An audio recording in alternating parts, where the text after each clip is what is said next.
کیونکہ اس وجہ سے عمر بڑھتی ہے۔ کہتے ہیں کہ قدیم زمانے سے عمرے کا رواج رہا ہے۔ ابراہیم علیہ السلام نے جب کعبہ شریف کی تعمیر مکمل کی تو حق تعالیٰ نے ان کو عمرے کا کہا، کیونکہ حج کے ایام اور مہینہ وہ تو مخصوص ہے۔ اور ابراہیم علیہ السلام جب فارغ ہو کے باہر جا رہے تھے تو ذوالقرنین اپنے فوج اور لشکر کے ساتھ داخل ہو رہا تھا۔ ذوالقرنین نے ابراہیم علیہ السلام سے علیگ سلیگ کی اور حضرت نے دریافت فرمایا کہاں کا ارادہ ہے؟ تو انہوں نے کہا آب حیات کا چشمہ نکلنے والا ہے، اس کا پانی پینے کا ارادہ ہے۔ شرق اور غرب، شمال اور جنوب میں اس چشمے کے امواج کی لہریں اٹھی۔ اللہ تعالیٰ نے ایک پانی ایسا پیدا کیا ہے وہ 1000 سال میں ایک دفعہ دنیا میں آتا ہے اور پھر مڑ کر آخرت میں، جس کو مسلم کی حدیث میں اور بخاری میں عین الحیات کہا ہے، آب حیات کا چشمہ۔ لوگ کم عقلی اور کم اطلاعی کی وجہ سے سمجھتے ہیں کہ شاید یہ ایسے ہی عبد الرحمن جامی وغیرہ کی حکایات ہے، حالانکہ یہ حدیث صحاح میں موجود ہے۔ ذوالقرنین کو اخبار غیبیہ بالواسطہ اور اخبار عالم سے اور طبقات الارض کے ماہرہ نے اطلاع دی تھی کہ آب حیات کا چشمہ پھوٹنے والا ہے۔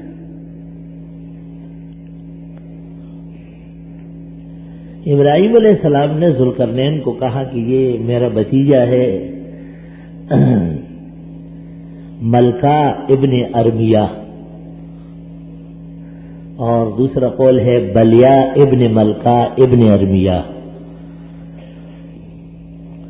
جس کو خضر کہتے ہیں، ایسے وزیر رکھ لو، یہ کام کا آدمی ہے اور بہت ہی زیادہ عجائب میں آپ کا ساتھ دے گا۔ خضر کی عمر ابراہیم علیہ السلام کے زمانے سے لے کے موسیٰ علیہ السلام تک تو رہی ہے، 2-2.5 سال ہے۔ تو اگر حضرت صلی اللہ علیہ وسلم تک اور اب تک کسی مغیبات کے عالم میں ان کا وجود کسی شکل میں ہو تو یہ استحالہ اور استبعاد نہیں ہے، یہ علم کے اقرب قول ہے۔ مجھے خود 2 دفعہ حضرت سے ملاقات رہی ہے اور حیران رہ گیا ہوں بالکل۔ ایک دفعہ میں نے تقریر کی، درس دیا اور اس کو ثابت کیا کہ جب یہاں سے اٹھا تو ایک شخص ملا اور بڑا شکریہ ادا کیا۔ میں نے دریافت کیا تو کہا کہ اگر میں کہہ بھی دوں تو آپ کو یقین کہاں آئے گا؟ کہا ایسا کرو کہ آپ مینار بنانا چاہتے ہیں یہاں بنوائے، آپ کی فقہ میں بھی لکھا ہے کہ مینار مسجد کے الٹی طرف، اور یہاں کنواں کھدوائے، میٹھا پانی نکلے گا، دونوں کام ہوگا۔ پانی سے اور دریا سے اور ساحل سے اور ان چیزوں سے بہت زیادہ ان کی ڈیوٹی تقریباً ان چیزوں میں لگی ہے۔ اور پھر عجیب بات ہے کہ حق تعالیٰ نے ان کو ایسی شکل و صورت دی ہے کہ مختلف افراد سے مختلف رنگوں میں مل سکتے ہیں، یہ تشکل باشکال المختلف۔ اس سے پتہ چلتا ہے کہ ملکوتی اثر ہوا ہے۔ خیر ذوالقرنین اور یہ گئے اور مختلف مقامات عالم دیکھتے گئے۔ اس وقت جب چشمہ پھوٹا تو خضر قریب تھے اور ذوالقرنین دور ہو گئے تھے۔ حضرت نے کوشش کی، ان کو آواز دی، یہ آدمی دوڑائے، لیکن دیکھا کہ وہ چشمہ سوکھنے لگا، ایک دم واپس جاتا ہے۔ تو حضرت خضر نے چٹپٹ لب برا، اب وہ لب میں اتنی دیر تک تو نہیں رہتا تو انہوں نے پی لیا۔ جب ذوالقرنین کے آنے میں دیر ہو رہی ورنہ دونوں محروم ہو جاتے۔ تہی دستان قسمت را چی سود از رہبر کامل کہ خضر از آب حیواں تشنمی آرت سکندر را۔ عبد الرحمن جامی کہتے ہیں کہ جس کی قسمت میں نہ ہو تو دیکھو کوشش ذوالقرنین کر رہے تھے اور پانی خضر کو ملا اور وہ ہمیشہ کے لیے محروم ہو گئے۔ شاید اس وجہ سے اللہ نے ان کو زندگی کی برکات نصیب فرمائی، کثافت ختم ہو کے لطافت غالب آ گئی، اور جسم میں جب لطافت بڑھ جاتی ہے تو دنیا کے عوارض کم ہو جاتے ہیں، متاثر نہیں ہوتے، اور یوں ملکوتی آثار غالب ہو جاتے ہیں۔ اسلام میں بھی اس کی بڑی تدابیر ہے، جیسے رزق کم کھانا، عبادت زیادہ کرنا۔ تو رزق میں ثقل ہے، آدمی کو زمین کی طرف کھینچتا ہے، جب پورا ہو جاتا ہے تو زمین کے اندر ہی دفن ہو جاتا ہے، اور عبادت میں علو ہے، رفعت ہے، آدمی کو اوپر کی طرف کھینچتا ہے، روحانیت بڑھتی ہے، ملکوت فرشتوی صفات پیدا ہوتی ہے۔ اور حدیث شریف میں فرمایا ان النفس لن تموت، کوئی شخص مرے گا نہیں حتی تستکمل رزقها، یہاں تک کہ اپنا رزق پورا نہ کرے۔ تو رزق پورا ہو جاتا ہے جب پروانہ موت کا آ جاتا ہے۔ صوفیاء کرام فرماتے ہیں کہ رزق کم استعمال کرو، جو طے شدہ رزق ہے وہ جس دن پورا ہوگا اس کے بعد کوئی زندہ نہیں رہ سکتا۔ وہ اس لیے نہیں کہ انہیں دنیا سے محبت زیادہ ہے، بلکہ اس لیے کہ یہاں رہ کر عبادت زیادہ ہوتی ہے۔ حدیث شریف میں ایک بیمار کا ذکر ہوا تو آپ نے فرمایا دیر تک جیے تو اچھا ہے، اللہ اللہ کرے گا، ذکر کرے گا، نماز پڑھے گا تو حسنات بڑھ جائے گی، اور فرمایا کہ جب یہ نہ ہو سکے تو پھر موت بہتر ہے، تاکہ خاتمہ بالخیر والی موت ہو۔ اس لیے دو آدمیوں کو پورا اجر ملتا ہے، ایک بیمار جو صحت کی حالت میں عبادت کرتا تھا اور بیماری کی وجہ سے وہ عبادت کم ہو گئی، اللہ اس کو پورا اجر دے گا۔ ظاہر ہے بیمار آدمی نوافل نہیں پڑھ سکتا، سنت اور نفل کھڑے ہو کے نہیں پڑھ سکتا، اور بہت کچھ واقعات اس کو ایسے پیش آ جاتے، ایسے عوارض ہوتے ہیں۔ ایک صحت مند آدمی جتنا توانا ہوتا ہے اتنا بیمار کہاں ہوتا ہے۔ اللہ تعالیٰ کریم اور رحیم ہے، وہ اس کو ثواب اجر وہ صحت کا عطا فرمائے گا۔ تو صحت میں وہ کرتا ہو تب مرض میں عطا ہوگا نا، اگر صحت وہ بازار اور مارکیٹوں میں اور لفنگ بازی میں گزار چکا ہے تو اس کو بیماری میں کیا چیز ملے گی؟ ہر گھڑی مومن کی ہے، ہر دن اور ہر لمحہ عبادت سے معمور ہونا چاہیے۔ شریعت نے تو اس طرح رہنمائی فرمائی، گھر سے نکلتے وقت کلمات ہے، داخل ہوتے وقت راستے میں یا ہموار زمین ہوگی الحمدللہ الحمدللہ، یا نیچے اتریں گے سبحان اللہ سبحان اللہ، یا اوپر چڑھیں گے اللہ اکبر اللہ اکبر اللہ اکبر۔ کون سی گھڑی ہے جس میں عبادت نہیں ہے؟ وہ لمحہ کون سا ہے؟ جس لمحے میں نہیں ہے اس سے پہلے انتظام کیا، اس کے بعد انتظام کیا۔ اس کے الطاف تو ہے عام شہیدی سب، تجھ سے کیا ضد تھی اگر تو کیسے قابل ہوتا۔ مومن میں احترام ہونا چاہیے اعمال کا، اور طلب رہنا چاہیے اجر اور ثواب کی۔ مومن ثواب سے سیر نہیں ہو سکتا ہے، ہمہ وقت اس کو بھوک رہنا چاہیے، پیاس رہنا چاہیے۔ اور یہ ایک شان ہے جب اللہ تعالیٰ کسی کو عطا فرمائے۔ بعض جوان بوڑھوں سے بے ہمت ہے، بعض بوڑھے جوانوں سے زیادہ باہمت ہے۔ ایک بوڑھے کو میں نے دیکھا تھا 83 میں 25-26 طواف اکٹھے کر لی۔ میں گیا آیا پھر دیکھا لگا ہوا ہے۔ خیر جب اس کا طواف ختم ہونے لگے میں قریب آیا، زمزم بھر کے میں نے کہا حضرت تشریف رکھے، خیر بیٹھ گیا، پورا سانس میں نے کہا، کہنے لگے حضرت ہم تو زمینوں میں ہل چلاتے تھے اور صبح سے شام تک بیل تھک جاتے تھے اور ہم نہیں تھکتے تھے، تو اب حرم میں آ کر کیا تھکاوٹ ہوگی؟ کیسی قدر تھی دیکھو، کب بیلوں کی جوڑی ہم چلاتے تھے اور صبح فجر کے بعد اور زور تک بیلوں کو پسینے آ جاتے تھے، پیچھے مڑ مڑ کے دیکھتے تھے کہ کب رکو گے، اور دنیا کے ہوس اور حیرت سے ہم نہیں رکے۔ مجھ سے پوچھنے لگا طواف تو بہت آسان ہے، میں صبح سے مغرب تک 50 طواف کر لیتا ہوں، طواف کے 2 رکعت پڑھنا بہت مشکل ہے، ہر طواف کے 2 رکعت ہے، تو ایسا کوئی مسئلہ ہے کہ آدمی نوافل کم پڑھ لے؟ میں نے بڑا نظر ڈالا اپنے حافظے پر، لیکن اندازہ ہوا کہ تمام مذاہب میں طواف کی 2 رکعت اٹل ہے، اس میں انضمام یا ادغام نہیں ہو سکتا۔ یہ شوق اور لگن کی بات ہے۔ میں نے پوچھا کہ حضرت کی کیا عمر ہے؟ تو پرانا ایک شناختی کارڈ انگریزوں کے زمانے کا نکالا، اس کو دیکھا ہم نے، جمع تفریق کی تو 113 سال عمر بن گئی۔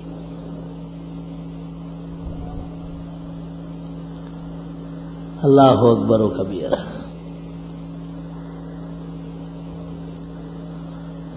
ہمارے استاد محترم حضرت اقدس مولانا عبدالحنان سے مدظ اللہ 2-3 دفعہ عمرے میں ساتھ رہے، 100 سال کے قریب عمر ہے۔ ہم چپکے سے اٹھتے تھے کہ حضرت کو پتہ نہ چلے، آرام سے بیٹھے رہے طواف کے لیے۔ حضرت فرماتے توبہ توبہ استغفر اللہ، حرم شریف آ کر کے بھی طواف میں کمی ہوگی کیا؟ لوگ جاتے ہیں ہوٹلوں میں بیٹھے رہتے ہیں۔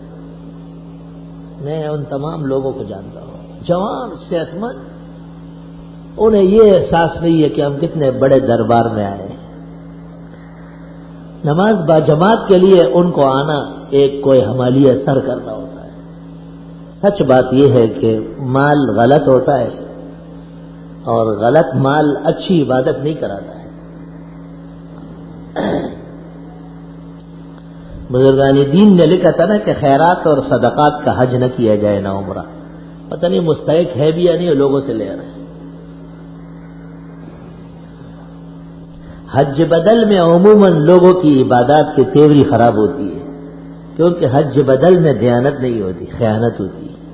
حج بدل کوئی ٹائم پاس کرنا نہیں ہے، اپنے آپ کو دوسرے کے لیے آپ کے منہ میں دے رہا ہے۔ اگر لوگوں کو پتہ چل جائے تو کوئی کسی کی طرف سے حج نہیں کرے گا، میں نے نہیں کرنا، خود جا کے کرے آپ۔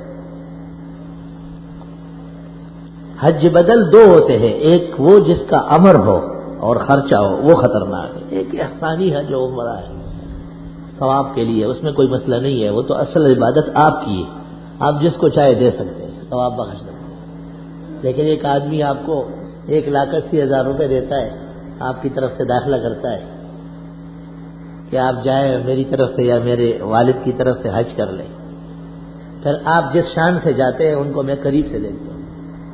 ایک پائی بچانا بھی خنزیر کا گوشت ہے، ہر چیز لکھنی پڑے گی، پورا حساب دینا پڑے گا۔ آ کر کے ان کو دکھائے یہ بیماریاں ہوئی ہیں، یہ خرچے ہوئے ہیں، یہ بچ گئے۔ چونکہ کسی کے مال کا حساب دینا بہت مشکل کام ہے۔ بادشاہ کیوں قیامت کے دن خطرے میں رہے گا؟ ایک ایک پائی کا رعایا کا حساب دینا ہوگا۔ ایک شخص وزیر بنتا ہے، بڑا افسر بنتا ہے، بس اس کا قلم چلتا ہے، جو اس کو چاہ پلٹ لے لیا اور دے دیا۔ حساب کا دن ہے نہیں، قیامت کا نام ایک یوم الحساب ہے۔ کس کا حساب ہوگا؟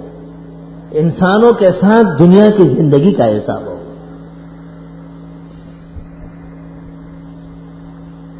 اللہ اکبر۔ اور اچھے اعمال کا کرنے والے اور جس کے لیے وہ بخشے یا دعا کرے، دونوں کو فائدہ پہنچے گا، لیکن عمل بٹے گا۔ ایک حج میں آپ نے 50 آدمی شریک کر لیے، ایک کبھی نہیں ہوا ہے۔ ایک قرآن پڑھ کر کسی 2000 اولیاء کے نام بخشتے۔ فقہ حنفی کا قانون یہ ہے کہ ثواب بٹ کے پہنچ جائے گا۔ بعض اپنے والدین اور محسنین کے لیے محفوظ ثواب بھیجیں، صرف انہی کی طرف سے کرتے ہیں۔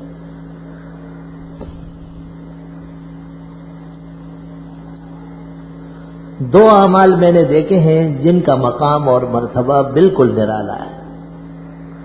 ایک تو کسی خاندان میں کسی بچے کا حفظ قرآن،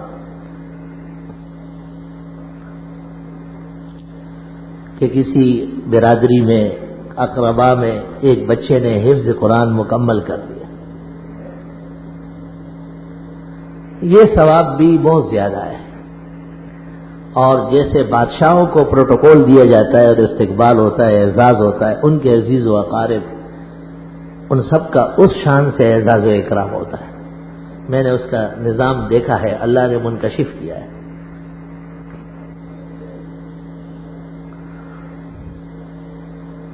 ہمارے ایک بزرگ کا بچہ حفظ کر رہا تھا، بڑے شوق سے بٹھایا تھا، کبھی کبھی جا کے اس کو دیکھتا تھا وہاں، اور استاذوں کو بڑا اکرام و اعزاز اور خاص طریقے سے پھر آ کے مجھے بتاتا تھا اتنا پڑھ لیا اتنا پڑھ لیا۔ وہ قریب اختتام تھے کہ ان کا انتقال ہو گیا۔ جب وہ بچے کا حفظ پورا ہو گیا، خوشی کی تقریب تھی، دعا کی، میں بھی موجود تھا، میں نے تقریر کی اور ان کے والد مرحوم کے لیے دعائیں کی۔ تو میں نے خواب دیکھا کہ ان کے وہ مرحوم والد مجھ سے کہتے ہیں کہ حضرت آپ کے ہاں تو صرف نقوش ہے، الفاظ ہے کہ حفظ ہو گیا، آگے کوئی چیز نہیں ہے، وہ جو اس کا انعام ہے وہ تو یہاں ادھر مل رہا ہے۔ اور فرمایا کہ اتنی زیادہ تقسیم ہو رہی ہے کہ میں صرف آپ کو تسلی کے لیے 1-2 منٹ کے لیے آیا ہوں، مجھے وقت نہیں ملے گا آگے، اتنا ثواب بڑھ رہا ہے۔ میں نے کہا جن اکابر اور بزرگوں نے بچوں کے حفظ پر بڑی خوشیاں منائی، وہ بڑے عقل مند ہیں۔ اسی طرح قرآن مجید پڑھ کر، یہ جو مسلمانوں کا رواج ہے کہ فجر کے بعد بیٹھ کر قرآن شریف لیتے، جتنا ان سے ممکن ہو اتنا پڑھتے ہیں، یہ بھی اور طرح کے اعمال میں سے ہے۔ پورا دن منور و متبرک ہو جاتا ہے، 7 پشتوں تک اس کے اثرات جاتے ہیں، 7 پشتوں تک، 7 نسل جو گزری ہے وہ، اور 7 نسلیں آنے والی ان تک اس کے آثار جائیں گے۔ اور کسی برادری، قوم، قبیلے میں، علاقے میں عالم کا پیدا ہونا، اس کا اتنا بڑا مقام ہے جیسے بنی اسرائیل میں پیغمبر مبعوث ہوتا تھا، اس کا کوئی حساب نہیں، نہ پشتوں کا حساب ہے، نہ نسلوں کا ہے، نہ افراد کا ہے، نہ علاقے کا ہے، جن اور ان سارے ان سے مستنیر و مستفید ہوتے ہیں۔ ان کے حفظ قرآن سنت مستحبہ ہے، لیکن حصول علم فرائض میں سے۔ جس طرح دنیا کے اندر ہم دیکھتے ہیں کہ بعض علماء کا فیض بہت زیادہ ہے، بعض علماء کا فیض بہت مختصر ہوتا ہے۔ حدیث شریف میں ہے قیامت کے دن کچھ انبیاء آئیں گے، ان کے ساتھ ایک جماعت ہوگی، پھر ایک اور پیغمبر آئے گا، اس کے ساتھ 100 آدمی ہوں گے، بس یہی 100 آدمی تیار ہو گئے۔ پھر ایک اور پیغمبر آئے گا اور ان کے ساتھ جماعت ہوگی، 40 آدمی ہوگی۔ پھر ایک اور پیغمبر محشر کے میدان میں کھڑا ہو جائے گا، 10 آدمی ساتھ ہوں گے۔ پھر ایک اور پیغمبر آئے گا اور ان کے ساتھ 3 آدمی آئیں گے۔ ایک نبی ایسا آ جائے گا، ایک فرد ہوگا، اور ایک نبی ایسے بھی ہوگا جس کے ساتھ کوئی نہیں ہوگا۔ لوگوں نے قبول نہیں کیا، تکلیفیں پہنچائی، آپ نے بہت افسوس کیا ان لوگوں پر جنہوں نے پیغمبرانہ ہدایات کو ٹھکرایا۔ منصب نبوت میں اللہ تعالیٰ نے ان کو مقام اور مرتبت نصیب فرمائی، نبی ہے کی حیثیت سے پوری دنیا ان کے سامنے ہے جی۔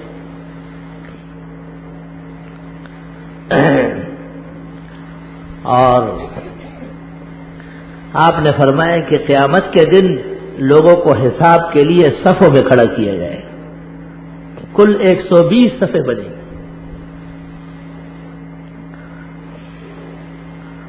فرمایا 40 صفیں آدم علیہ السلام سے لے کر عیسیٰ علیہ السلام تک انبیاء کے امم کی ہوگی، اور 80 صفیں میری امت کی ہوگی صلی اللہ علیہ وسلم۔ آپ بڑے خوش ہوتے تھے کہ لوگوں کی شادیاں ہوں اور بچے پیدا ہو، ارشاد فرمایا خوب بچے پیدا کرو، میں قیامت کے دن تمہاری کثرت پر فخر کروں۔ کل پرسوں کے اخبار میں ایک ہندو لیڈر نے ہندوؤں سے اپیل کی ہے کہ خوب شادیاں کرو اور بچے بڑھاؤ، بچے 2 ہی اچھے، اس پر بالکل مت آؤ، ورنہ ایک وقت آ جائے کہ پوری دنیا پر مسلمان چھا جائیں گے۔ ہاں، مسلمان خاندان منصوبہ بندی اور نسبندی کی وزارتیں اور مہمات چلا رہا ہے، اور شرم تم کو مگر نہیں آتی۔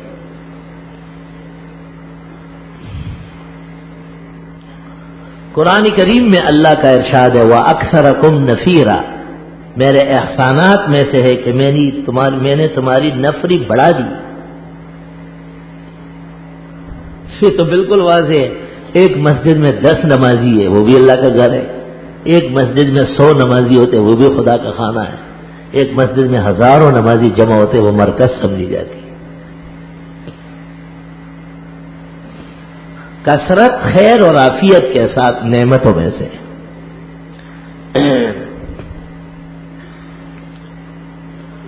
اور جب فسق و فجور ہو، حفوات و لایانیات کی زندگی ہو، تو ایک بیٹا بھی پورے خاندان کو غرق کر سکتا ہے. اس کے لیے بڑی تعداد کی ضرورت نہیں ہے. ایک ہی اتنا نااہل ہوگا کہ پشتوں کو بدنام کر کے چھوڑ دے گا. بیک نہ تراشید در مجلسی بےرنج دلی ہو شمندہ بسی.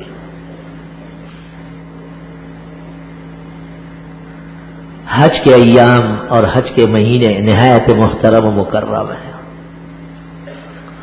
حاجیان صاحبان مختلف تاریخوں میں روانہ ہو رہے ہیں.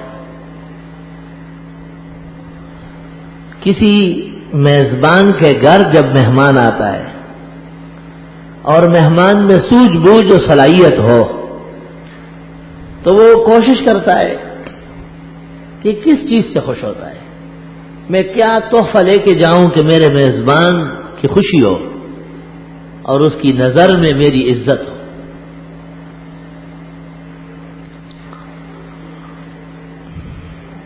جس طرح جانے والا ہوتا ہے اور جس طرح میزبان ہوتا ہے اس حیثیت سے تیاری کی جاتی ہے.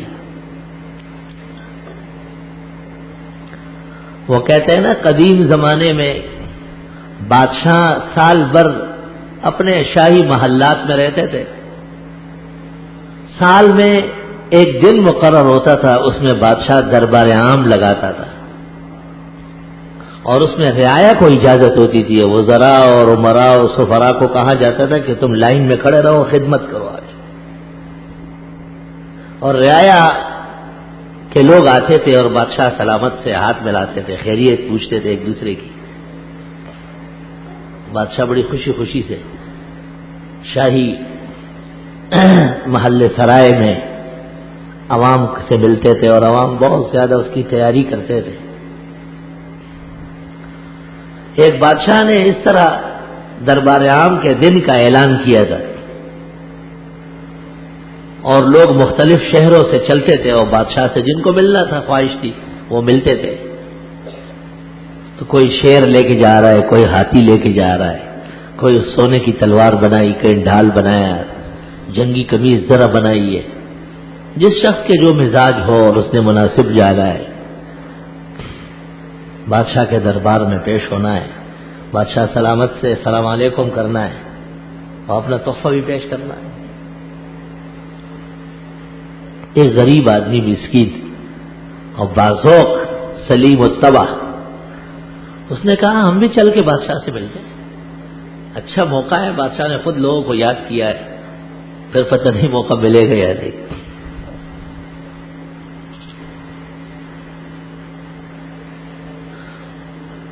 جب وہ جانے لگا تو خیال ہوا کہ بھئی میں بھی کوئی تحفہ لے جاؤں. کیا لے کے جاؤ یار، میرے پاس کیا ہے.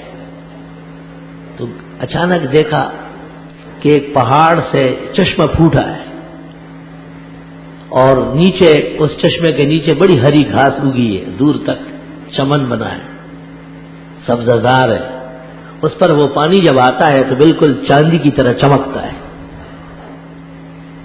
اس نے کچھ دیر نظارہ دیکھا اور کہا بادشاہ سلامت تو یہاں نہیں آیا ہوگا، اس پہاڑ کے پاس، اس چشمے کا پانی بھی نہیں پیا ہوگا. کیسا خوبصورت پانی ہے، اوپر سے نیچے گرتا ہے. پانی کی اچھی صفات میں سے ہی کہ اوپر سے نیچے گرا، سببا الماء صبا. اس لیے آسمانی پانی، بارش کا پانی بہت شفا سمجھا جاتا ہے. پانی جتنے نیچے سے لیا جاتا ہے اتنے اس میں نقصانات ہوتے ہیں. کنووں کا پانی اطباء کہتے ہیں صحت افزا نہیں ہے. چشموں کا اور نہروں کا پانی، آبشاروں کا پانی، اوپر سے نیچے گرنے والا پانی، اس میں طاقت توانائی بہت زیادہ ہوتی ہے. اس نے کمہار سے ایک گھڑا خریدا، مٹکا، اور اس کو بہت اچھی طرح صاف کر کے اور بار بار اس کو دھویا، اور پھر آیا اس چشمے کے جہاں تک پہنچ سکتا تھا وہاں تک پہنچا، صاف پانی بھرنا ہے، اور اس کو بڑے طریقے سے بھرا، اور جب بھر گیا اس کا منہ بند کیا، اور پھر سر پر کپڑا باندھا اور اس کے اوپر مٹکا رکھا اور روانہ ہو گیا۔ شاہی دربار میں پہنچا، وزراء و سفراء کھڑے تھے، رعایا کا استقبال کرتے تھے، اور سب لوگ اپنے اپنے تحائف جمع کرتے تھے، لیکن طریقہ یہ تھا کہ تحفہ پہلے بادشاہ نظر سے دیکھے، پھر بادشاہ کہتے تھے کہا یہ گھوڑا ہے استبل میں لے جاؤ، یہ شیر فلاں جگہ باندھ دو، یہ آتی وہاں لے جاؤ، قبول ہو گیا۔ اس نے سر پر مٹکا رکھا ہوا ہے، دونوں ہاتھوں سے پکڑا ہے۔ وزیروں نے سمجھا کہ یہ کوئی اصل گھی ہوگا گائے کا، کوئی اعلیٰ قسم کا شہد ہوگا، یہ تو کسی کو خیال نہیں کہ یہ پانی لائے۔ جب بادشاہ سلامت سے ملاقات ہوئی ہے، علیک السلام علیکم، خیریت، آپ ٹھیک ہے؟ بادشاہ نے نام پوچھا، جگہ پوچھی، کہاں سے آئے، کیا لے کے آئے؟ کہا بادشاہ سلامت، آپ سے ملنا تھا اور میں بہترین تحفہ لانا چاہتا تھا، میں نے آسمان و زمین پر غور کیا، میری توفیق میں صرف ایک چیز آ گئی، وہ یہ کہ ایک پہاڑ سے چشمہ پھوٹا ہے اور آبشار کی طرح وہ نیچے گرتا ہے، اور دور تک اس سے سبززار پھوٹا ہے، لہلہاتی ہوئی کھیتیاں نکلی ہے، اور وہ پانی اوپر سے جب گرتا ہے تو ہرا ہے، گھاس پر جب آتا ہے تو چاندنی کی طرح چمک رہا ہے۔ مجھے خیال ہوا کہ اتنا اچھا پانی آپ نے نہیں پیا ہوگا، میں وہیں سے بھر کے لایا۔ بادشاہ بھی صاحب دل تھا اور محبت کے منازل جانتا تھا، اس نے لوگوں کے سونے اور چاندی کے لیے تو کہا کہ یہ تخت کے نیچے رکھو، لیکن اس شخص کے مٹکے کے لیے کہا کہ یہ تخت کے اوپر رکھو۔ اور یہ کہہ کر بادشاہ 2-3 منٹ بعد بیٹھ گیا اور کہا کہ بھئی اسی مٹکے میں سے مجھے جام بھر کر کے دے دو، بہت پیاس لگی ہے اور یہ بہت دور سے لایا ہے، بہت محبتوں کا پانی ہے۔ بادشاہ نے وہ پانی پیا اور کہا کہ آؤ، بڑا مزہ آیا، بڑا شیرین ہے، واقعی ایسا پانی میں نے کبھی نہیں پیا ہے۔ اس غریب مسکین کا دل بڑھانا تھا خوب۔ شام کو جب بادشاہ ہر شخص کو اس کے تحفے کے بدلے میں شاہانہ انعام و اکرام کرتا تھا،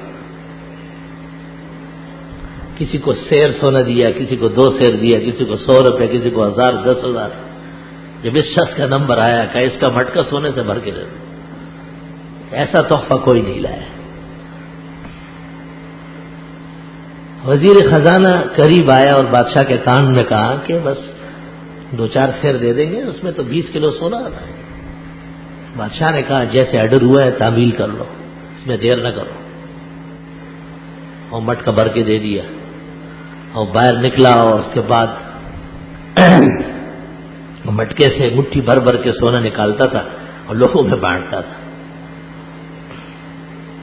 اور ایک شعر پڑھتا تھا، یجود علینا المخیرون بمالہم ونحن بمال المخیرین نجود۔ سخی لوگ سخاوت کر کے ہمیں دیتے ہیں، ہم بھی سخیوں کا مال صحیح طرح خرچ کریں گے، خوب خیرات کریں گے۔ وزیر نے جو دیکھا تو وہ یکدم دوڑا بادشاہ کو کہا بادشاہ سلامت۔ وہ آدمی دیوانہ نکلا اور اس سونا بانٹنا شروع کر دیا، سارا سونا ختم کر دیا۔ بادشاہ نے کہا بلاؤ، اس کو واپس بلایا اور بلانے کے بعد کہا ہم نے آپ کو سونا دیا، آپ نے کیوں بانٹا؟ اس نے کہا صرف سونا نہیں بانٹا ہے، میں نے اس وقت ایک شعر بھی کہا ہے۔ ادب کی کتابوں میں لکھا ہے کہ وہ ناچ رہا تھا اور شعر پڑھ رہا تھا اور مٹھی بھر بھر کے لوگوں کو دے رہا تھا۔ بادشاہ نے کہا کیا شعر ہے؟ کہ شعر سن لو ذرا، یجود علینا المخیرون بمالہم ونحن بمال المخیرین نجود۔ سخی لوگ سخاوت کر کے ہمیں دیتے ہیں، ہم بھی ان کی سخاوت کا احترام کر کے اللہ کے نیک بندوں میں تقسیم کریں گے۔ بادشاہ نے وزیر کو کہا یہ تو ولی با کرامت ہے، اس زمانے میں اس جیسا صاف باطن مسلمان نہیں ہے، یہ مٹکا 10 دفعہ بھر کے دو کہ یہ خط بانٹے بھی تب بھی ختم نہ ہو۔ اب جب باہر نکلا تو کہنے لگا اللہ نے سچ فرمایا، من جاء بالحسنہ فلہ عشر امثالہا، جو ایک نیکی کرے گا اللہ 10 دے گا۔ میں نے ایک مٹکا بانٹا ہے، بادشاہ نے 10 دے دیے۔ بڑے بادشاہ جس کے سامنے بادشاہ زیر و بم کے برابر نہیں ہے، اس کے دربار میں حاجی صاحب حاضر ہوتے ہیں۔ حاجی صاحب اپنا مزاج ٹھیک کر لے، درست ہو جائے۔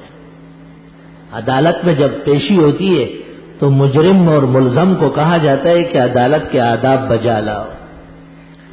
یہ جاتے ہیں اور آتے ہیں، جیسے گئے ویسے آئے، مکہ گئے، مدینہ گئے، قدس بھی گئے، جیسے گئے تھے گھوم پھر کے ویسے آ گئے۔ ایک حاجی صاحب آیا، میں نے کہا کہ تحفہ لایا، دیکھا تو زمزم کا برتن اور کھجور اور رومال۔ میں نے کہا وہ بابا اپنے لیے کیا لایا ہو؟ کہا گھڑی خریدی۔ میں نے نہ یہ چہرہ ٹھیک کر لیتے، بڑی بات۔ دیار حرمین میں عہد کر لیتے کہ آج کے بعد سنت کے خلاف نہیں کروں گا۔ تمہیں وہاں بھی توبہ نہیں مل رہی، کہاں ملے گی؟ قبر میں جب منکر نکیر گلے سے پکڑ لیں گے، گریبان سے، پھر تو سیدھا ہوگا۔ کسی ایک موقع پر تو مومن کہے کہ ہاں غلطی ہو رہی، معافی چاہتا ہوں، رب کریم معاف فرما۔ اور گناہ ہو اور معافی نہ ہو، جیسے مرض ہو علاج نہ ہو، زخم ہو اور مرہم نہ ہو، یہ تو خطرے والی بات ہے۔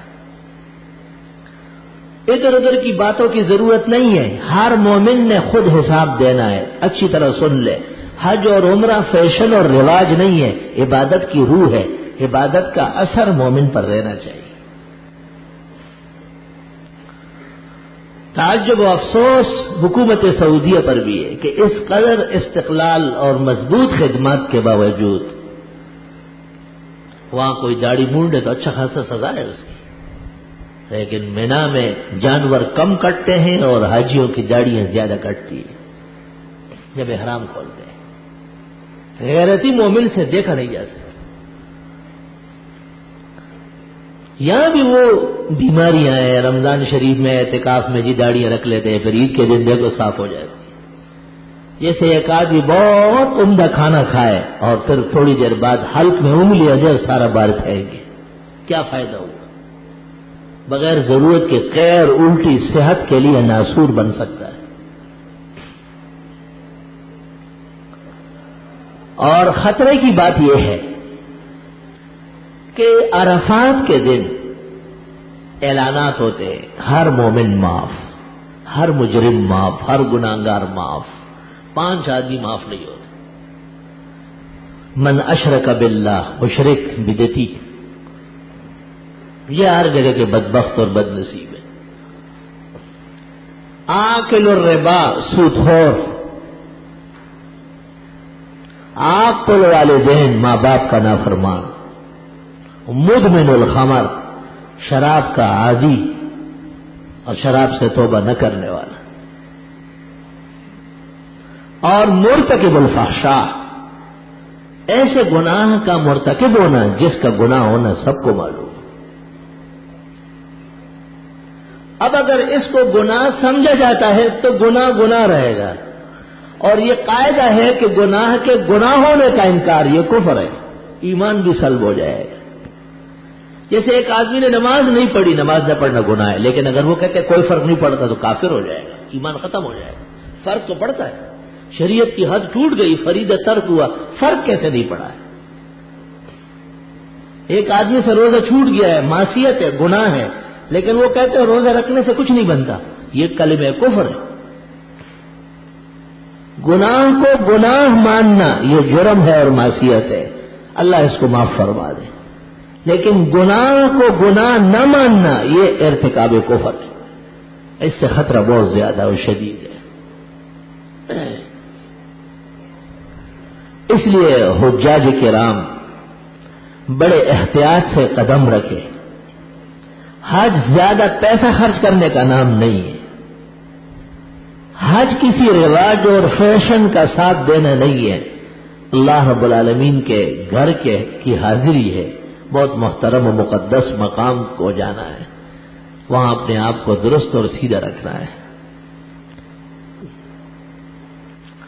علماء لکھتے ہیں کہ حج اور عمرے کی صعوبتیں، تکالیف، شدائد، سختیاں، وہ جھیلنا بھی ثواب ہے۔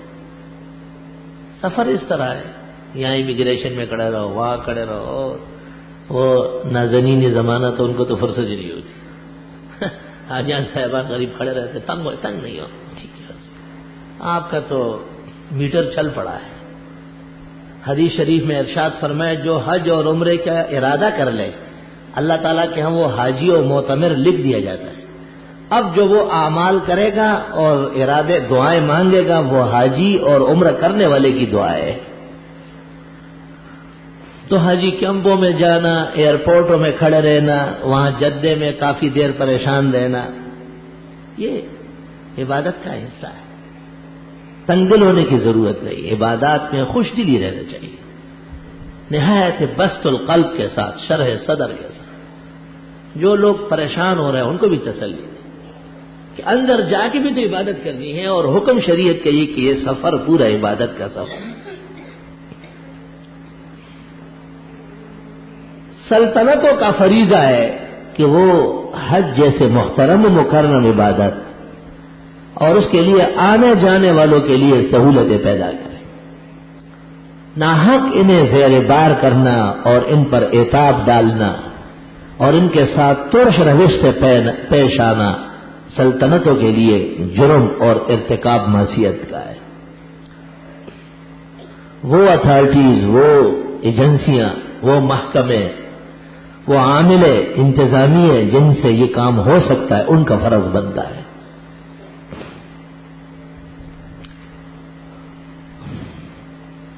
حاجیوں کے لیے راستے ہموار کرنا، ان کے لیے پانی و خوراک کا انتظام کرنا. جیسے رواج ہے کہ اہل محلہ، اہل قرب و محبت خوشی سے ملتے ہیں، دعاؤں کی درخواست کرتے ہیں. اچھی بات ہے بہت. اور ہر عمل جب عبادت کی حد تک ہو تو وہ مستقیم ہوتا ہے، اس میں سکون و راحت ہوتی ہے. جب عبادت کے رنگ سے نکل جاتا ہے تو پھر ڈول سر میں بھی بجتے ہیں، حاجی صاحب کے گلے میں سیرے بھی ڈالتے ہیں. حاجی صاحب نے بڑے سیرے ڈالے، بہت سا جو آتا ہے پھولوں کا ایک سیرا لاتا ہے اس کے گلے میں ڈالتے ہیں. اب حاجی صاحب روانہ ہو گیا، شڑنگا تشڑنگا شڑنگا تشڑنگا، اکھاڑے کا جنگی بیل ہے، لڑنے جا رہا ہے. گھنگرو بھی ڈال لو اس کو تاکہ اور شرنگار نکلے. دس پوئی ڈکے ہم بیلئی ہوئے گھنگرو شرنگار بے کہو پلار رو. یہ حاجی صاحب ہے، کعبہ شریف جا رہا ہے. یہی سے بدعت شروع ہو گئی. تو یہ حاجی نہیں ہے، یہ مزاجی. حاجی تو نمازی سے زیادہ باوقار ہوگا. نماز ہر جگہ ہو سکتی ہے، حج ہر جگہ نہیں ہو سکتا. جمعہ پڑھنا جیسے ہماری مسجد میں ہزاروں مساجد پوری دنیا میں جمعہ ہوتا ہے، حج اور عمرہ ایک مقام ہے اللہ نے متعین کیا ہے، اس کے علاوہ پوری دنیا میں کہیں نہیں ہو سکتا. اتنے عظیم اور اس قدر پرسرور مقام کی حاضری ہے اور آپ نے اس کو ایسا سمجھا ہوا ہے. حجاج کی تربیت کرنے والے لوگوں کو یہ بھی رکھنا چاہیے کہ حجاج اپنا مزاج عبادت کا رکھے. دعوتوں میں جائے تو بھی اخلاص کی دعوت میں، رسم و رواج فیشن کی دعوتوں میں نہیں. آل و اولاد بے شک دنیا کی ایک خوشی بھی ہے لیکن عبادت کا رنگ غالب ہو. تحفہ کسی کے لیے گھڑی اور ٹوپی لانا نہیں ہے، اس کے لیے درد دل سے دعا کرنی ہے. ظاہر تو اس کا نہیں ہے لیکن باطن بہت زیادہ ہے، حقیقت بہت ہے. ایک بچہ آیا، اس نے مجھے کہا حضرت میں نے آپ کی صحت کے لیے دعا کی. میں ابھی اپنے ماں باپ کے ساتھ عمرہ کرنے گیا، لا الہ الا اللہ محمد رسول اللہ. اس بچے کے پہنچنے سے پہلے ایک تکلیف سے میں نے 10-15 مرتبہ کہا کہ میں ٹھیک ہو گیا. دعا وہاں میں نے اوقات پوچھے کس وقت دعا کی ہے، کہ جیسے کعبہ شریف نظر آیا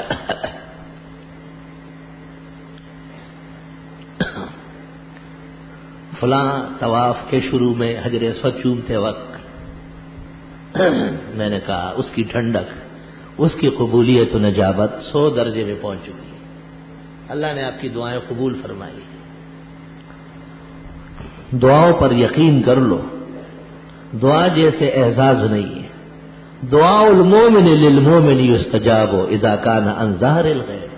مومن کی دعا مومن کے لیے قبول ہوتی ہے جبکہ وہ غائبانہ ہو. ہم بیان سنتے ہیں، نمازیں پڑھتے ہیں، آپ دیر تک سلامت رہے، درست رہے، صحت مند رہے. تو چھوٹا سا بچہ ہے، بچے تو ویسے ہی معصوم ہیں.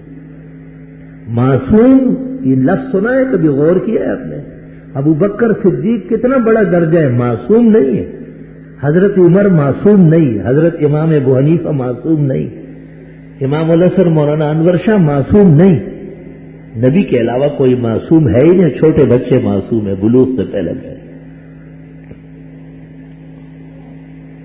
ایک بڑا عالم سامنے پڑا ہے، جنازہ پڑھ رہا ہے، آپ اس کے لیے دعا کر رہے ہیں، اس کے لیے اللہم اغفر لحینا و میتنا و شاہدنا و غائبنا و صغیرنا و کبیرنا و ذکرنا و انثانا اللہم من احییتہ منا فاحی علی الاسلام ومن توفیتہ منا فتوفہ علی الایمان. شیخ عبد القادر جیلانی جیسے بزرگ کا جنازہ پڑا ہوا ہے، نظام الدین و معین الدین اور فرید گن شکر جیسے اکابر اولیاء کے جنازے. یہی دعا ہے، کسی کے لیے دعا کی تبدیلی نہیں. لیکن ایک معصوم بچے کے لیے آپ کہتے ہیں اللہم اجعلہ لنا شافعا و مشفعا، خدا اس کی شفاعت میں ہمیں بھی شریک فرما.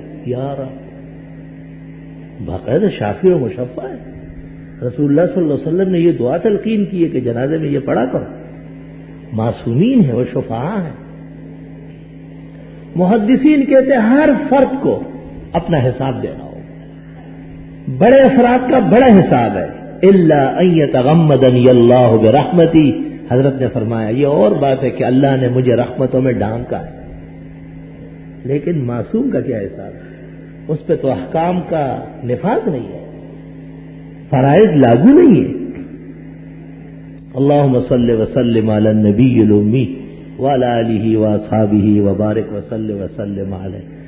حجاج کرام حج تمتع میں ہو یا افراد میں، قران میں ہو، جس حالت میں بھی ہو اپنے رب کے ساتھ دل ملائے رکھے، قدم قدم پر اس سے معافی مانگے، وہ بہت خوش ہوتا ہے.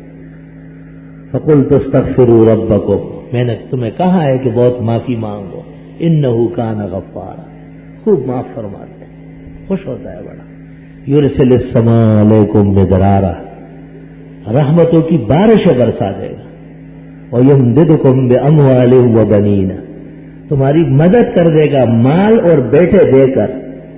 وَيَجْعَلْ لَكُمْ جَنَّاتٍ وَيَجْعَلْ لَكُمْ أَنْهَارًا، اللہ تمہیں باغات دے دے گا دنیا میں، جنتیں دے دے گا عقبہ میں، نہریں اور چشمے خیر و برکت کی جاری ہو جائے گی.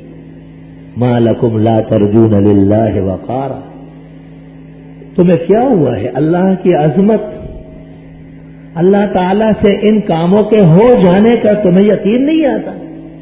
وہ ایک ہی تو ہستی ہے جس کا آسمان و زمین و سارے خزانوں کا اکیلے مالک، کوئی شریک کسی درجے میں بھی اس کا نہیں.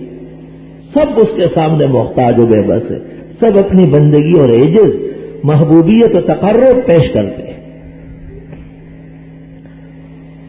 اللہ، حجاج صاحبان سفر کرنے سے پہلے بھی خیال رکھے، سفر کے دوران بھی پریشان نہ ہو. ہر پریشانی اور صدمے پر دستاویز ملے گا اجر و ثواب کا. ایسے زبردست مقامات اور درجات نصیب ہوں گے جس کا بیان ناممکن ہے ہم جیسے ناتوان اور کمزوروں سے. گھر بار کے لیے، آنے والی نسلوں کے لیے یہ کیا ہمارے سامنے تماشا بنا ہے؟ کس جرم میں مسلمان ایسے پسے جا رہا ہے؟ وہ ملک جو خالص اسلام کے نام پر ہندوؤں سے علیحدہ کیا گیا ہے، وہاں خود مسلمانوں کے لیے جو حالات ہے وہ آپ کے سامنے. محلے میں بھی کسی کو صدمہ اور پریشانی ہے، اس کے لیے بھی دعا کریں، اور اپنے مخالف کے لیے زیادہ دعا کریں. ہو سکتا ہے وہ حق پر ہو اور آپ غلطی پر ہو.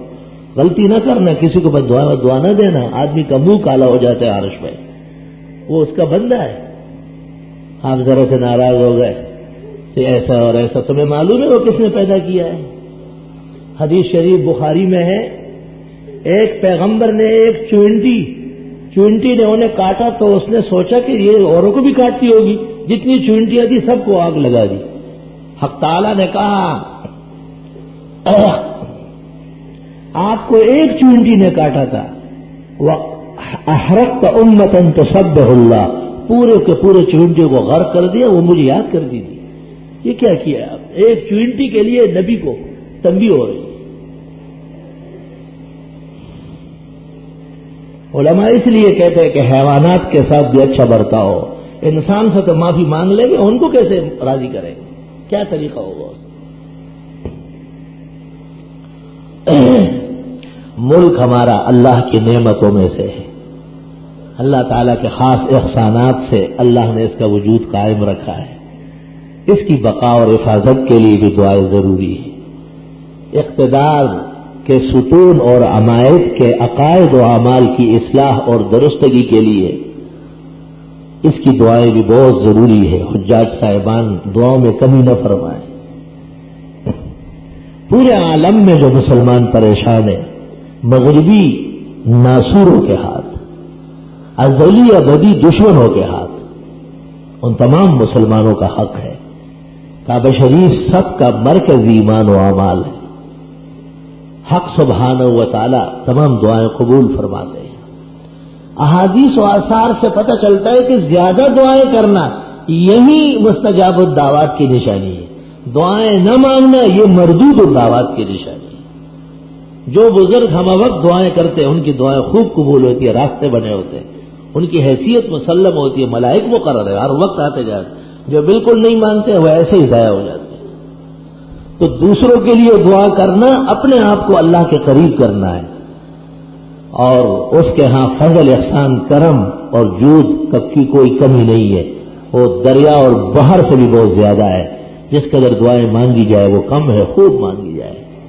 اور مقدس مقامات میں کعبہ شریف کی حاضری میں طواف شروع کرنے سے پہلے صفا مروہ اور پھر منا عرفات مزدلفہ تمام مقامات ہر قدم پر تقریباً 1,00,000 کے قریب انبیاء کی دعائیں، ایک ایک مقام پر 1,00,000 پیغمبروں کی دعائیں وہاں ہو چکی۔ اس مقام سے یہ گزرتے ہیں اپنی قسمت پر اور وہاں جانے پر اور اس نعمت پر اللہ بزرگ برتر کا خوب شکر بجا لایا جائے۔ میں مزید تفصیلات اور وہاں کے جرائم اور گناہ اور ان کے سزائیں اور ان سے بچنے کی تدابیر اور مدینہ منورہ کے آداب انشاءاللہ تعالی اگلے جمعے کو عرض کروں گا۔ وآخر دعوانا انت السلام ومنك السلام تبارك يا ذا الجلال والإكرام۔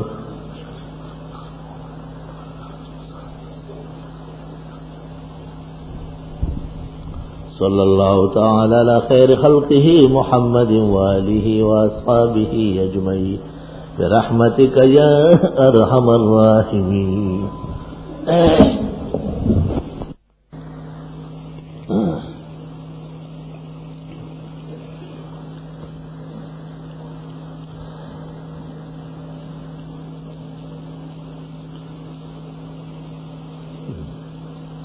بسم اللہ الرحمن الرحیم۔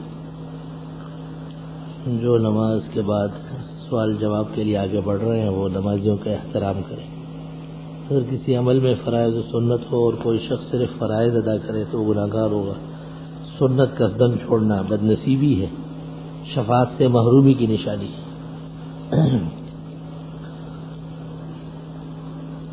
اکثر لوگ ہاتھ ملانے کے بعد سینے سے لگاتے ہیں، یہ بے اصل حرکت ہے، کوئی حقیقت نہیں۔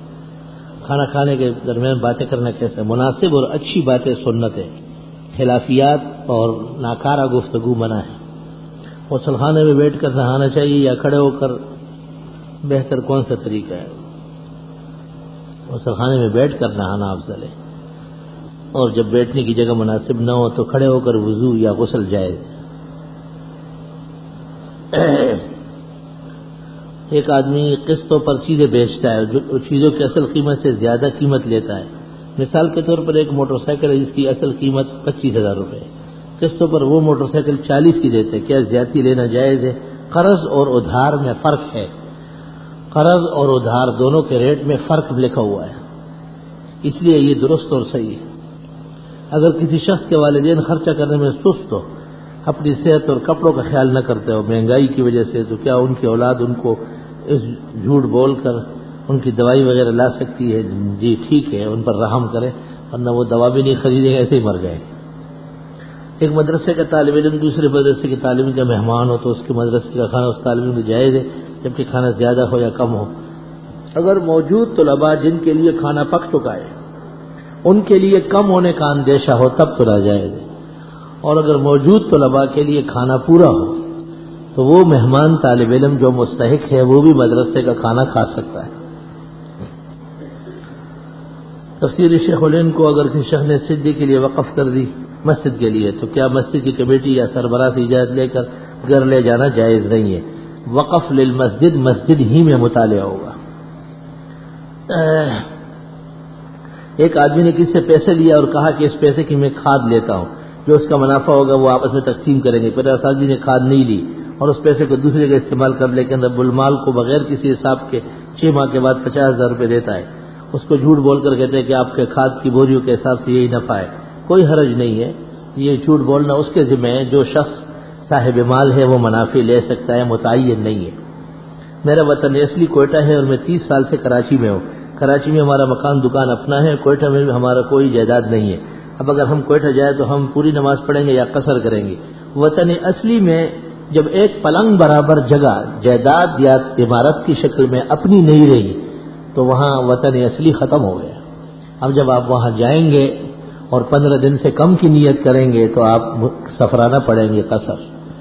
اگر کوئی دکان مکان زمین ایک کیاری کے برابر بھی آپ کی اپنی وہاں موجود ہو تو وطن اصلی برقرار ہے، پہنچتے ہی بغیر نیت کے مقیم ہو جائیں گے۔ سورہ فاتحہ قرآن کریم کی ایک سورت ہے، بڑی سورتوں میں سے ایک ہے۔ یہ سمجھنا کہ وہ قرآن سے خارج ہے، اس سے ایمان سلب ہو جائے گا۔ ایسی لڑکی جو عالمہ ہو اور ساری زندگی اسے ٹی وی دیکھی ہو، اس سے شادی جائز ہے؟ توبہ استغفر اللہ۔ یوں کہیں کہ ٹی وی سے اللہ اس کو توبے کی توفیق دے دے گا، علم کی برکت سے شادی جائز ہے۔ ٹیلی ویژن والوں کی شادی پر تو پابندی نہیں لگی، ان کی زیادہ شادیاں نظر آتی ہے کہ وہ تو ٹی وی بھی دکھاتے ہیں۔ چارپائی پر نماز پڑھنا جائز ہے معذور کے لیے، سجدہ رکوع سب صحیح ہے۔ بچے کی ولادت کے کتنے عرصے کے اندر عقیقہ ختنہ اور بال اتروانا مسنون ہے؟ بچے کے پیدائش کے 7ویں دن، 9 ہو سکے تو 14ویں دن ورنہ 21ویں دن، اس کے بعد عقیقے کی سنیت ختم ہو جائے گی، نفلی دعوت رہ جائے گی۔ میں ایک ڈرائیور ہوں، میرے سے ایکسیڈنٹ ہو گیا جس میں ایک آدمی زخمی ہوا اور 1 ہفتے کے اس کا انتقال ہو گیا۔ اب لوگ مجھے کہتے ہیں کہ آپ قاتل ہیں۔ یہ واقعی ہے، قتل خطا صحیح لیکن قاتل تو ہے آپ۔ قتل خطا کی جو خون بہا ہے وہ آپ کے ذمہ دینا فرض ہے۔ شب برات میں بعض لوگ مردوں کے لیے روٹی وغیرہ پکاتے ہیں اور ان کا عقیدہ ہے کہ مردے آتے ہیں یا ان کی روح آتی ہے۔ فتاوی بزازیہ میں ہے، جو کہتے ہیں مردوں کی روح آتی ہے وہ کافر ہو جائے گا، ایمان سلب ہو جائے گا۔ یوں تو کہہ سکتے ہیں کہ ان کو ثواب پہنچتا ہے، مردوں کا آنا یا روحوں کا آنا بے اصل سی بات ہے۔ میں نے ایک کتاب میں قطب وقت سے تعلق پیدا کرنے کے لیے ذیل دعا دیکھی، آپ سے معلوم کرنا ہے۔ السلام علیکم یا ملک الزمان، یہ روافظ کے عقائد نظریات، یہ کفریہ باتیں ہیں۔ سب بیٹھ کر نفل پڑھنے سے آدھا ثواب ملتا ہے۔ تہجد، اشراق، چاش اور اوابین کی نفل نمازوں میں اپنے مرحوم کے ایصال ثواب کی نیت بہتر ہے۔ سوال، واشن بیس پر کھڑے ہو کر وضو کرنا درست ہے؟ حضرت صلی اللہ علیہ وسلم کا سایہ تھا، حدیث کا حوالہ بخاری مسلم کئی کتابوں میں موجود ہے۔ بہتر ہے آپ حضرت مولانا سرفراز خان صاحب مجزلو کی رائے سنت دیکھ لیں، اس میں جلد اور صفحہ موجود ہے۔ آپ نے حضرت علی سے فرمایا میں آپ کو اس کام کے لیے بھیجتا ہوں جس کے لیے مجھے نبی بنا کر بھیجا، کوئی اونچی قبر نہ چھوڑنا ہوگا، اسے سیدھا کرنا، اور کوئی بت نہ چھوڑنا ہوگا۔ تھوڑے اس حدیث کا حوالہ ترمذی شریف کتاب الجنائز۔ ایسے حاجی جو ہر سال اپنے مقام پر قربانی کرتے ہیں، اس سال وہ حج پر جا رہا ہے، اس کو کیا 2 قربانی کرنی پڑے گی؟ حج کی قربانی کا اس قربانی سے کوئی تعلق نہیں، وہ حج میں شامل ہے۔ یعنی قارن اور متمتع ان پر قربانی واجب ہے، اور یہ قربانی جو مال کی اور گھر کی ہے یہ بددستور سنت ہے۔ امام ابو حنیفہ فجر کی نماز پڑھائی، بعد میں معلوم ہوا کہ اچھا جی ایک امام صاحب نے فجر کی نماز پڑھائی، بعد معلوم کپڑا خراب تھا، یہ نماز ہو گئی نہیں؟ نماز کیسے ہو گئی؟ اعلان فرض ہے، جتنے لوگوں نے ان کی اقتداء میں نماز پڑھی ہے وہ دوبارہ نماز پڑھے۔ میں چشمے والوں کے بٹوے بناتا ہوں، نیچے دیے گئے ڈیزائن میں آنکھ لگی ہوئی ہے، کیا یہ آنکھ لگانا جائز ہے یا نہیں؟ ایک آنکھ ہے، 2 بھی نہیں ہے۔ مولویوں کی بڑی بڑی آنکھیں نظر آ رہی ہے اخبارات میں، ہمارا داڑھی اور پگڑی ہو گئی۔ ہونا تو نہیں چاہیے، لیکن بارہ چھوٹی تصویر چھوٹا گناہ ہے، بڑی تصویر بڑا گناہ ہے، تو ایک آنکھ اس کا بھی ایک چھوٹا ہو گیا۔ اس لیے آپ کا کام اس کے بغیر چلے تو کرائیت سے خالی ہوگا. حضرت کیا صحابہ آپ کے وضو کا پانی چہرے پر ملتے ہیں؟ جی ہاں بالکل، زمین پر گرنے نہیں دیتے. کہ یہ بات صحیح ہے کہ قیامت سے پہلے تلوار گھوڑوں کا دوبارہ شروع ہو جائے گا اور مشینیں بجلی بندوق وغیرہ کام کرنا چھوڑ دے گی؟ یہ فتن کی روایات میں ہے. حائض زیارت کا طواف کس طرح کرے گی؟ اگر حیض ہو جائے ٹھہرے وہاں، فلائٹ بدل دے، پاک ہو جائے پھر کر لے. اور اگر ایسی کوئی صورت نہیں بنتی ہے تو وہ کفارے کی صورت لکھی ہے کہ نہا دھو کے صاف کپڑے پہن لے اور نیچے لنگوٹیاں کس لے اور جا کر کے طواف کر لے، اور پھر طواف چونکہ حالت جنابت میں ہوا ہے اس لیے فریضہ ادا ہو گیا اور اس کا دم دے دے، جرمانہ دے دے. حاجی طواف الوداع نہ کرے، تمام عمر حج رک دیا. طواف الوداع تو طواف الوداع ضروری ہے. طواف صدر فرض ہے، طواف زیارت طواف الوداع واجب ہے، اس کا بھی دم دینا ہوگا. مزدلفہ میں امام مقیم ہو اور قصر کرتا ہے، اس کے پیچھے نماز کس طرح ادا کرے؟ کیوں امام اگر قصر کرتا ہو تو ہم اس کے پیچھے نماز نہیں پڑھیں گے؟ یہاں مہمان آتے ہیں، عشاء اور ظہر اثر کی وہ 2 پڑھا لیتے ہیں، ہم پیچھے 4 پڑھ لیتے ہیں. مسافر امام کے پیچھے مقتدیوں کی، مقیمین کی نماز صحیح ہے بلکہ سنت طریقہ ہے. وہ 2 رکعت پہ سلام پھیر دے اور آپ کھڑے ہو کر اپنے 4 پورے کر لیں. لیکن سوال یہ ہے کہ معاملہ تو برعکس ہے. وہاں کا مقیم امام وہ عرفات میں ظہر اور عصر 2 پڑھاتے ہیں، جو حنفی فقہ کے مطابق صحیح نہیں ہے. اس لیے کتاب الحج میں مفتی اعظم پاکستان مولانا مفتی محمد شفیع مرحوم نے لکھا ہے کہ حنفیہ وہاں نماز میں شریک نہ ہو، یعنی عرفات میں جہاں کے قریبی امام 3 میل سے آ کر 4-2 پڑھاتے ہیں. حضرت بنوری کی فرمائش پر فیصل نے کافی عرصے تک ریاض سے امام منگوایا تھا، وہ مسافر ہو جاتا ٹھیک تھا، لیکن مقیم امام 2 پڑھا لے حنابلہ کی مناسک کا حصہ ہے. حنفیہ اس کو باطل محض کہتے ہیں. اس لیے ہماری نماز وہاں نہیں ہوگی عرفات میں جمع بین الصلاتے ہیں اگر 2 پڑھائے، الا یہ کہ یقین ہو کہ امام دور سے آیا ہے. میرے عزیز جو کہ شادی شدہ ہے، بال بچے والا ہے، 8.5 سال سے امریکہ میں مقیم ہے، واپس آنے کا مستقبل قریب میں کوئی امکان نہیں، بیوی بچوں کو خرچہ بھیج رہا ہے، کیا اس صورت میں ان کا نکاح برقرار ہے یا ختم؟ نکاح برقرار ہے بھائی.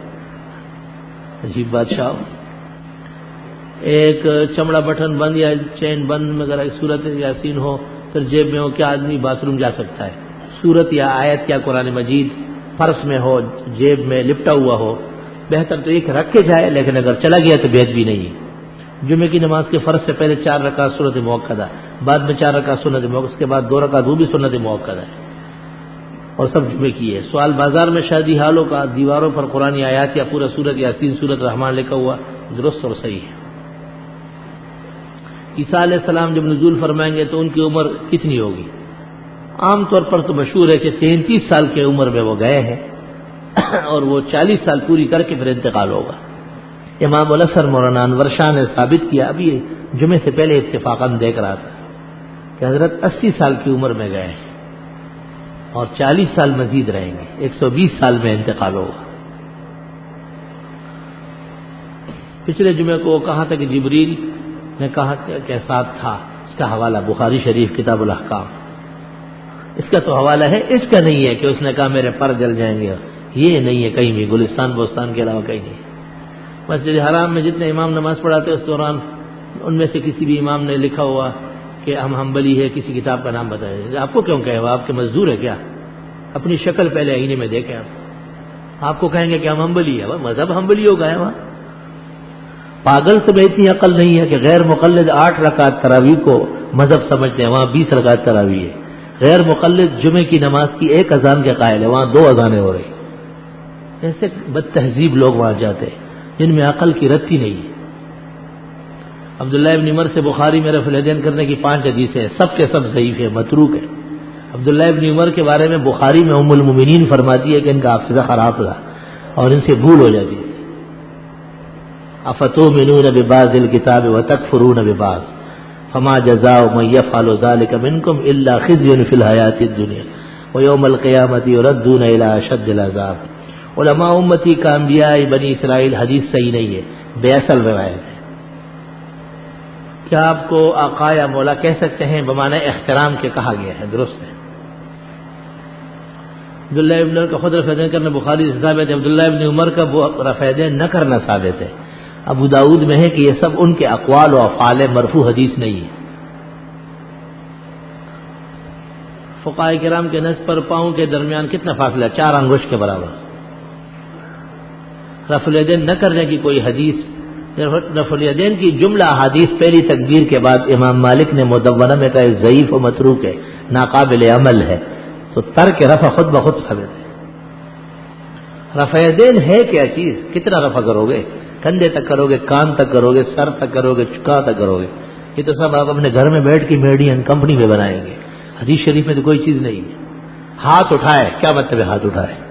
آپ ایسا کر کے ہاتھ اٹھائے، دوسرا ایسا کر کے ہاتھ اٹھا، تیسرا ایسا کر کے، یہ تینوں حدیث ہے، یہ تو 3 حدیثیں ہو گئی۔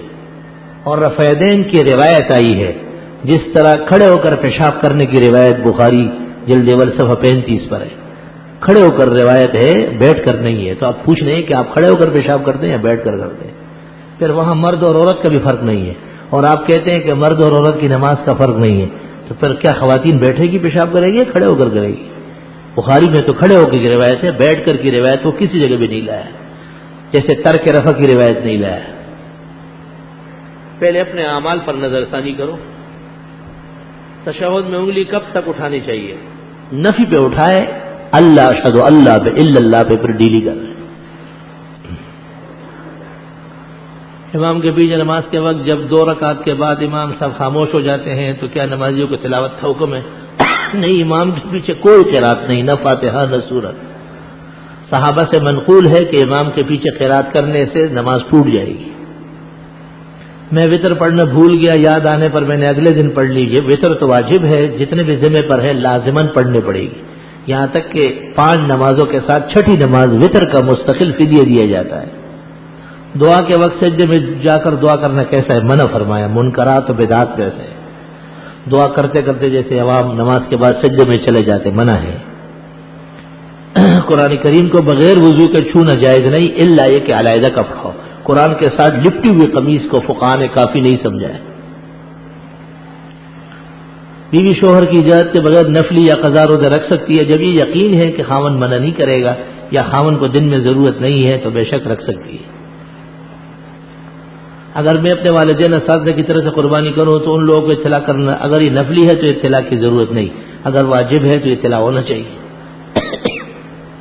حضرت کو پرورش آپ کے دادا جان کے بعد آپ کے چچا حضرت زبیر نے کی، اس کی بات سے زبیر تو آپ کے چچا نہیں، حضرت ابو طالب کو کہتے ہیں۔ انصاب الاشراف بلازری کا حوالہ مضبوط، 12 یہ بات ٹھیک نہیں، کسی کا بھی حوالہ ہو، ہر حوالہ معتبر نہیں۔ مولانا رشید احمد گنگوئی نے مجموع فتاوی میں لکھا ہے، مولانا رشید احمد گنگوئی کے مجموع الفتاوی نہیں ہے ٹٹو، ان کا فتاوی رشیدیہ ہے، مجموع الفتاوی مولانا عبدالحی صاحب کا ہے، پہلے نام صحیح کر لو۔ غیر موقت سنت کے بجائے تحیۃ المسجد پڑھ سکتے ہیں؟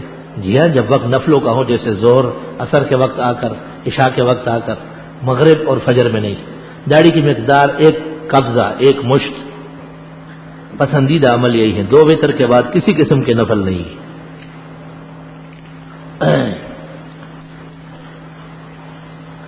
ایک آدمی اس پر کسی دوسرے آدمی کا قرض ہے، قرض خواہ اپنی متعین وقت سے پہلے اس سے قرضے کا مطالبہ کر رہا ہے اور اس مقروض کے پاس پیسے نہیں ہے۔ اب قرض خواہ نے کہا ہے کہ اگر آپ نے یہ رقم ادا نہیں کی تو میں تجھے جان سے قتل کری، تو ایسی لڑائی ہے، شریعت کا اس پہ کیا ہے؟ شریعت سے اس نے پوچھا ہے کہ ایسا کہتا ہوں کیا؟